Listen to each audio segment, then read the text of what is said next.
Messias, sou pesquisador aqui da Embrapa Pecuária Sudeste, sou médico veterinário, trabalho com biotecnologia da reprodução animal e uma das linhas de pesquisa que a gente atua é na parte de eficiência reprodutiva relacionada ao conforto e bem-estar dos animais.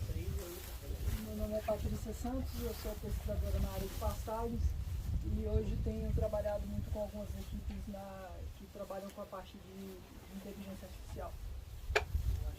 O nosso objetivo hoje é mostrar para vocês de uma forma simples e direta, né, um pouco da instrumentação que a gente trabalha, mas assim, não só em relação à instrumentação em si, mas como que o uso desse tipo de tecnologia pode agregar informação para os sistemas de produção e valorizar a nossa forma de produzir, valorizar os nossos produtos finais e fazer com que a gente tenha sistemas de produção mais inteligentes. Tá? Então eu vou mostrar basicamente duas tecnologias, né, que a gente vem utilizando dentro dos nossos sistemas de produção integradas, ou seja, os sistemas de LPF, usando como base de comparação os sistemas sem a presença do componente arbóreo. Tá? Então desde 2017 a gente vem trabalhando com um sistema de monitoramento do comportamento animal, de forma em que a gente consiga coletar informações desses indivíduos em tempo real, obter essas informações e processá-las independentemente do local onde eu esteja. Tá?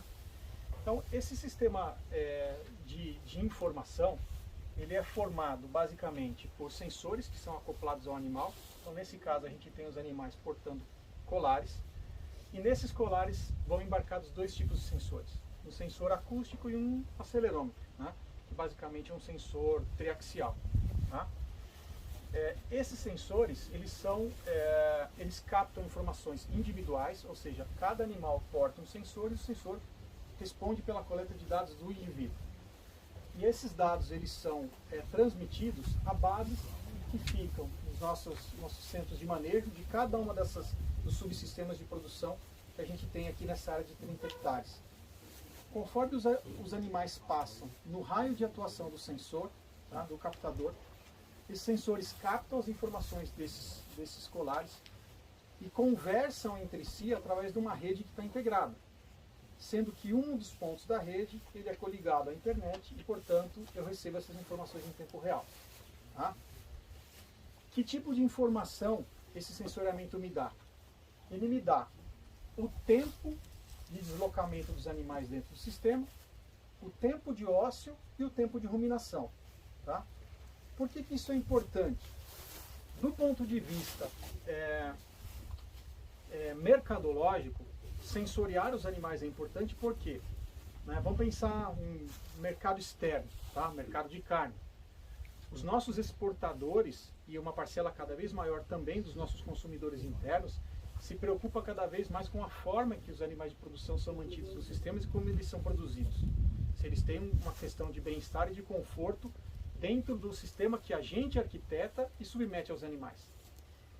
Então, o deslocamento deles ou o tempo de ruminação, por exemplo, são importantes para me mostrar elementos muito específicos, não só do comportamento, bem como em relação à saúde desses indivíduos. Então, quando eu tenho, por exemplo, um tempo de ruminação que cai abruptamente, isso pode me indicar um problema nutricional, um problema metabólico, um problema digestivo, né? Um problema relacionado, por exemplo, à dor, um problema relacionado ao sistema locomotor. Então, todos esses problemas de saúde, eles são indicados também de forma direta ou colateral por um menor tempo de ruminação. O tempo de deslocamento mostra para a gente uma série de outras informações. Por exemplo, se o animal explora o ambiente, quanto tempo ele se desloca para explorar o ambiente, para se alimentar, né? Quanto tempo ele demanda, por exemplo, ao longo de todo um dia de produção, né, para fazer atividades em que podem estar elas relacionadas a ganhos produtivos ou a perda de energia em função do tempo de deslocamento. Tá? Eu plotei aqui o tempo de deslocamento dos animais em minutos por hora, tá? De um experimento que a gente fez aqui ao longo de um ano. Então isso aqui são 365 dias de monitoramento desses animais, em condições diferentes, né, ambientais, do ponto de vista de primavera, verão, outono e inverno. E aí a gente olha esses animais e vê esse gráfico e percebe que o sensor mostra uma coisa que é praticamente óbvia para nós, né? Que é o maior tempo de deslocamento dos bovinos ao longo da manhã e da tarde. Por quê? Porque esses animais são animais de hábitos diurnos. Mas quando eu desço na especificidade do tempo de deslocamento, na dependência do sistema de produção onde esses animais se encontram, eu posso enxergar que, por exemplo, os animais criados a pleno sol, eles se deslocam de noite muito mais do que os animais que são criados numa condição mais favorável do ponto de vista microclimático. E isso, para o animal, é ruim. Por quê? Porque, primeiro, mostra que ao longo do dia ele se desloca menos para fazer preensão de alimento, portanto, de certo, ele busca menos alimento por uma questão de tentar se manter em maior conforto térmico, porque ele está sendo desafiado. E no momento que ele deveria estar perdendo calor, ele se desloca mais e, portanto, ele gera mais calor endógeno. Então, fatalmente, lá no final do cômputo geral em relação à questão do desempenho, o desempenho de um animal que se desloca mais porque fica menos tempo em conforto, né, é pior do que um animal criado numa condição mais favorável, do ponto de vista térmico. E aí a gente passa a olhar, por exemplo, outros tipos de sensoramento que a gente adota dentro do sistema de produção. Essas imagens são imagens feitas no mesmo dia, tá? Isso é ilustrativo por quê? Porque a gente coleta essas imagens ao longo também de um ano. Isso vai para o laboratório, a gente processa essas imagens e extrai dessas imagens o importante para nós que são os dados matemáticos, para depois a gente fazer estatística. Mas ilustrativamente elas são muito interessantes porque elas mostram para a gente um animal criado num sistema pleno sol, ali fora, e um animal criado no sistema de LPF, uma área sombreada como essa. E mostra para a gente, numa escala de 30 graus a 38, a diferença de temperatura de superfície entre um animal criado a pleno sol e um animal criado em área sombreada. Imagens feitas no mesmo dia, dentro de sistemas de produção diferente, com minutos somente de diferença. Uma imagem coletada aqui, me desloco e coleto uma outra imagem lá. Animais da mesma raça e da mesma categoria. Por que isso é relevante? Volto a falar. Primeiro porque, quando esse animal aqui tem a sua temperatura de superfície elevada, ele precisa obrigatoriamente ativar mecanismos de troca de calor e de perda de calor endógeno. Isso custa energia, portanto custa dinheiro para o produtor, mesmo que o produtor não perceba isso. É ele que está pagando por essa maior necessidade de ativação e de termorregulação desse animal. E um outro elemento importante, né, é porque quando a gente coloca animais numa condição mais favorável, eles respondem, obviamente, de uma forma muito mais positiva do ponto de vista de produção, tanto em velocidade de ganho, pensando em gado de corte, bem como em produtividade para gado de leite. Então, a gente tem adotado também, já há algum tempo, o monitoramento termográfico utilizando drones para sensoramento, tanto no gado de corte, quanto no gado de leite. Tá? E aí, se vocês observarem essa imagem, essa aqui é uma imagem termográfica em escala de cinza, né, que depois a gente aplica uma máscara térmica e a gente consegue individualizar, né, as nossas vacas lá no ILPF e como que cada uma responde em relação à temperatura de superfície. Tá? Então a gente pode usar esse tipo de sensoramento, tanto para identificar problemas individuais super específicos e que dão um indício para a gente que um animal, por exemplo, precisa de uma intervenção clínica, bem como utilizar imagens em lotes maiores para a gente traçar estratégias de manejo animal e manejo ambiental de forma a manter esses animais numa condição mais confortável e favorável possível ao longo do período de produção. Tá? Então vejam que existem algumas aplicações que são muito específicas, né, e outras que a gente pode utilizar do ponto de vista, né, individual e do ponto de vista de rebanho. Tá? Sempre pensando na antecipação da tomada de decisão para que o produtor faça manejo, né, ambiental e manejo individual da forma mais assertiva e econômica possível. Okay? Como o Alexandre falou, a gente pode usar sensores diferentes, né? Aqui a gente tem exemplo de duas imagens, uma obtida com sensor que a gente chama de RGB, que é o mesmo da câmera do celular, e um outro sensor espectral. E a escolha do sensor ela vai depender muito da tarefa que a gente quer realizar. No caso aqui eu vou mostrar dois trabalhos para vocês, que são tarefas rotineiras na fazenda, né? A tarefa de identificar os animais individualmente, a tarefa de contar animais. São tarefas que demandam um certo esforço. No caso da identificação de animais, a gente não tem uma solução ótima, tem brinco, tem marcação a ferro, tem bolos, mas você tem uma taxa de perda,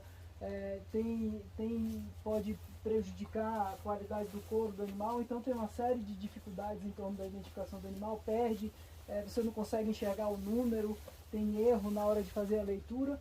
E no caso da contagem, ela é muito importante tanto para a questão de inventário quanto para a questão de manejo do pasto, você saber quantos animais tem, quantos você mantém naquela área, se escapou algum animal. E também é uma coisa que demanda um esforço, que tem que ser feito manualmente, você reúne os animais, a hora que você vai passar em algum lugar para contar, o animal se machuca. Então são tarefas rotineiras que demandam um certo esforço e que a gente acredita que seja possível treinar a inteligência artificial, né, ferramentas de inteligência artificial para executar essas tarefas de uma forma um pouco mais automática. Esses dois trabalhos aqui foram desenvolvidos em parceria com outras unidades da Embrapa, a Embrapa Pantanal e a Embrapa Agricultura Digital. Aqui a ideia era treinar o computador para identificar o animal individualmente. Então eles têm várias imagens, aqui só da raça pantaneira por enquanto. Eles colocaram câmeras e isso é um desafio para a aplicação desse tipo de tecnologia, né? Onde que eu vou capturar essa imagem, em que momento, em que do percurso do animal e qual a posição que eu ponho essa câmera. É ao contrário do que a gente faz quando você pega um aplicativo de celular que faz reconhecimento facial, a gente vai fazer pose para o celular e vai ficar se mexendo ali até o celular reconhecer a gente. O boi não vai fazer isso, ele vai passar aqui e ele não quer nem saber se você reconheceu ele ou não. Então você tem que traçar uma estratégia de captura de imagem de uma forma que a imagem seja adequada para entrar numa ferramenta dessas que depois vai identificar o animal. Tá? Então essa aqui é um exemplo de aplicação. Isso aqui já foi testado para essa raça, agora está começando a ser testado para outras raças e essa é uma das dificuldades desse tipo de ferramenta, né? Se você muda o padrão, a conformação, a pelagem, etc., você tem que testar de novo e parametrizar de novo a ferramenta. E essa aqui é outra ferramenta para contar animais, que aqui a gente pegou imagens de drone, então a ideia é que você faça um voo com o drone no pasto e consiga dizer quantos animais tem na área. Aqui tem todo um processamento que é feito, isso aqui é uma rede neural, a cada camada da rede é feito um tipo de processamento com essas imagens até que a máquina consiga contar o animal. E aqui a gente não percebe isso porque o homem faz isso de forma muito natural, né? Mas é um desafio muito grande para a máquina olhar imagens diferentes como essas e reconhecer que tudo isso aqui está relacionado a um bovino, tá? Então o homem, ele olha uma cadeira de plástico, olha uma cadeira de madeira, olha uma cadeira do século XVI e ele diz que é cadeira, tá? Eu preciso ensinar a máquina a ver imagens diferentes como essas e reconhecer que são imagens de um boi, que isso aqui não é um cavalo, não é uma ovelha, não é uma pedra, é um boi. Então há uma complexidade nisso daqui. E você precisa também garantir que a máquina vai conseguir separar quando eu tenho animais agrupados, quando eu tenho sombra, como que eu vou fazer para enxergar um animal que está embaixo de um telhado ou está embaixo de uma árvore. Então aqui tem também uma dificuldade na aplicação dessas tecnologias no campo que está relacionada à aquisição dessas imagens.